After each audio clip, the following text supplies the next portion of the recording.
Assalamualaikum warahmatullahi wabarakatuh. Kisah perjalanan hijrah Rasulullah Shallallahu Alaihi Wasallam di Gua Sur. Saat Rasulullah Shallallahu Alaihi Wasallam dan Abu Bakar tiba di Gua Sur, selama berjalan Abu Bakar sebentar-sebentar melangkah di muka Rasulullah Shallallahu Alaihi Wasallam, lalu di samping, kemudian pindah ke belakang. Demikian berulang-ulang.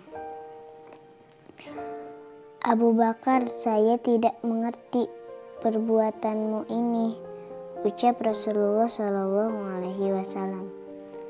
Ya Rasulullah, saya takut kita diikuti pengintai untuk mengelabui mereka. Saya berpindah-pindah berjalan di dekat Anda.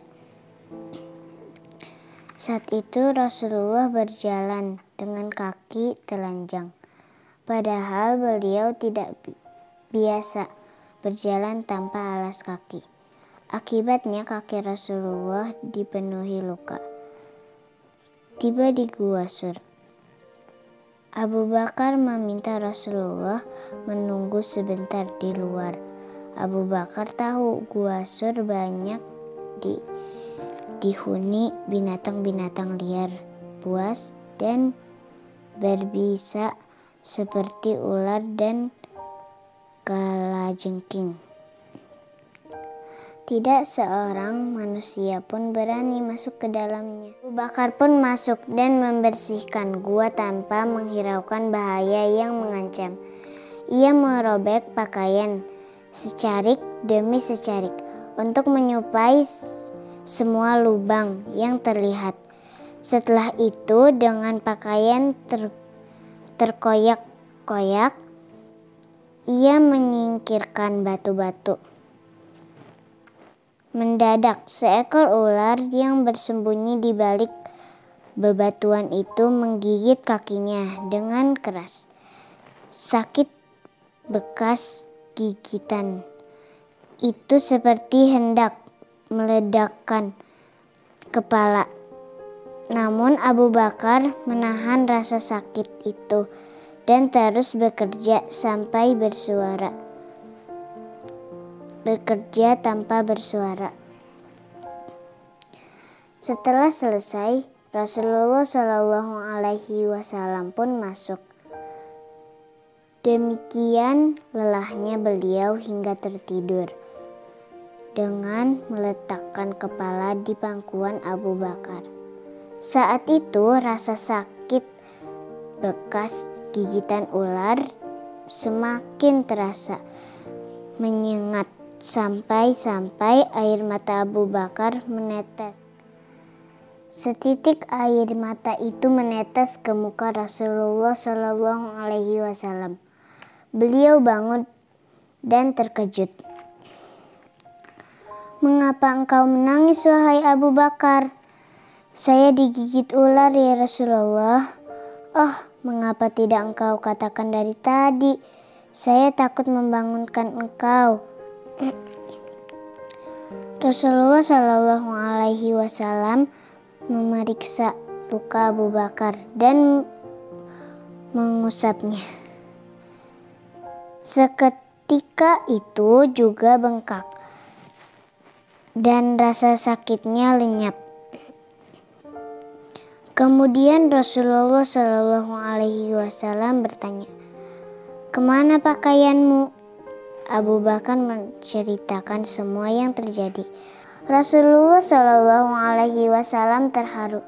Beliau pun berdoa, "Ya Allah, letakkan Abu Bakar kelak pada hari kiamat pada derajatku."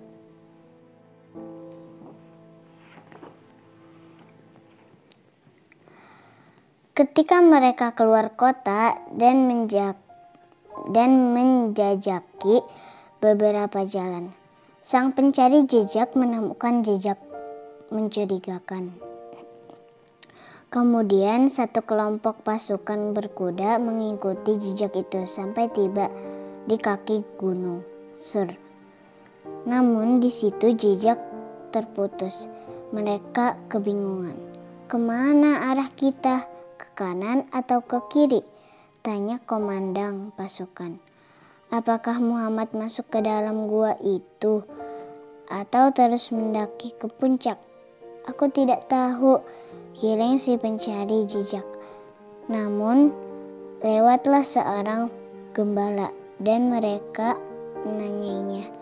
Mungkin saja mereka ke dalam gua itu, jawab sang gembala. Tapi aku tidak melihat ada orang yang menuju ke sana. Di dalam gua keringat dingin. Abu Bakar mengalir mendengarnya. Bagaimana kalau mereka sampai masuk ke sini? Bukan keselamatanku aku khawatirkan, melainkan keselamatan Rasulullah Shallallahu Alaihi Wasallam, kata Abu Bakar dalam hati. Beberapa pemuda naik dan melongo-longo ke mulut gua. Jantung Abu Bakar hampir lepas. Ia berbisik, "Ya Rasulullah, kalau ada yang menengok ke bawah pasti kita akan terlihat." Rasulullah Shallallahu Alaihi Wasallam menjawab, "Mantap." Jangan takut Abu Bakar, sesungguhnya Allah bersama. Para pemuda itu turun kembali ke pasukannya. "Mengapa kalian tidak masuk ke dalam gua?" tanya komandan. Mereka dingin. "Gua itu tertutup sarang laba-laba. Tidak mungkin Muhammad masuk ke dalam tanpa merusaknya. Lagi pula ada 2 ekor burung merpati hutan bersama tetap di mulut gua," lapor yang lain. "Jika Muhammad masuk ke dalam sarang itu juga pasti akan rusak." Komandan pasukan mengalihkan mukanya ke arah lain sambil menghela napas. "Baiklah, naik kudamu. Kita cari ke arah lain." Pasukan pun menjauh. Sarang laba-laba dan burung merpati yang menutupi gua adalah pertolongan yang diberikan Allah Subhanahu wa Ta'ala. Padahal sebelum Rasulullah Shallallahu Alaihi Wasallam dan Abu Bakar masuk, tak ada laba-laba dan burung merpati yang bersama. Selain laba-laba dan burung merpati, di mulut gua juga mendadak tumbuh sebatang pohon yang menghalangi sebagian jalan masuk. Di dalam, Abu Bakar menarik napas lega. Keimanannya kepada Allah dan Rasul-Nya semakin bertambah kuat. Demikian kisah Rasulullah Shallallahu Alaihi Wasallam bersama Abu Bakar melakukan perjalanan hijrah dari kota Makkah ke Madinah. Kisah di Gua Thur merupakan hikmah untuk kita bahwa Allah bersama orang-orang yang menolong agama Allah. Seperti yang Allah sampaikan dalam Al-Quran surat Muhammad ayat 7. "Wahai orang-orang yang beriman, jika kamu menolong agama Allah, niscaya Dia akan menolongmu dan meneguhkan kedudukanmu." Semoga kita dapat mengambil hikmah dari kisah ini.